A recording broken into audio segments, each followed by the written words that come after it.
Meantime, tonight, a political shakeup in Annapolis. A woman who has served on a state board for years now claiming she's being retaliated against by the Moore administration.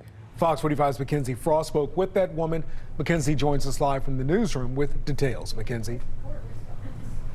Yeah, Kai and Mary, the Board of Contract of Appeals oversees disputes between vendors and contractors and state government when it comes to these contracts. And Beth Brinkley has served on this board for nearly a decade.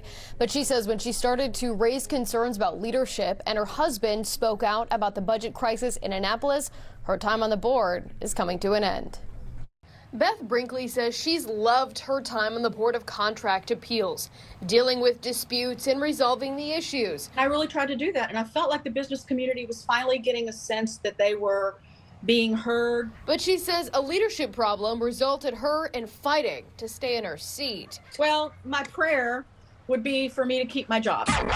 It started in 2023. Brinkley met with the Secretary of Appointments, Tisha Edwards, in the fall. At the time, Brinkley was chair of the board, setting the hearing schedules, assigning cases to the other members. And I said, I'm having some health issues, and I think it's time for me to step down, let somebody else take over. And I told her I was very worried about stepping down because I didn't want to risk not getting reappointed by the governor when my term ended. And she reassured me. She reached out across the table, put her hand on my hand and said, you don't have to worry about being reappointed. Take that off your worry plate. And so that gave me a lot of comfort. Governor Wes Moore appointed Sonia Cho as chair of the board in January 2024. But Brinkley says since then, she was never given new cases. I couldn't understand why I wasn't getting any cases. And I thought, well, maybe she's concerned about my health and wants to go easy on me for a little while. But, time went on and nothing changed. And then I found out that I was really being cut out of the loop on just about everything related to court business, board business.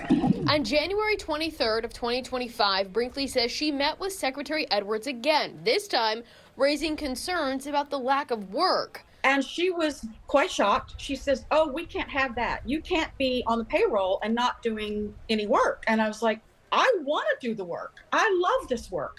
I love my job. On February 11th, her husband, David Brinkley, and former Governor Larry Hogan's budget secretary, published this cutting op-ed in the Baltimore Sun, criticizing Governor Wes Moore and leadership in Annapolis amid the state's budget crisis. 1 week later, Beth Brinkley's name was not included in the list of nominations from the governor's office, despite assurances otherwise. Apparently, because we heard from various members of the Senate who shared with him offline, we heard that the reason I wasn't getting reappointed was because of his op-ed piece and his interviews. On April 1st of this year, Brinkley sent this notice to Secretary Edwards, an official notification, Brinkley's intent to file a whistleblower complaint regarding retaliation. Why do you feel like your nomination not moving forward was part of some sort of retaliation? I felt like I was being retaliated against for speaking up and saying, we've got a problem on our board.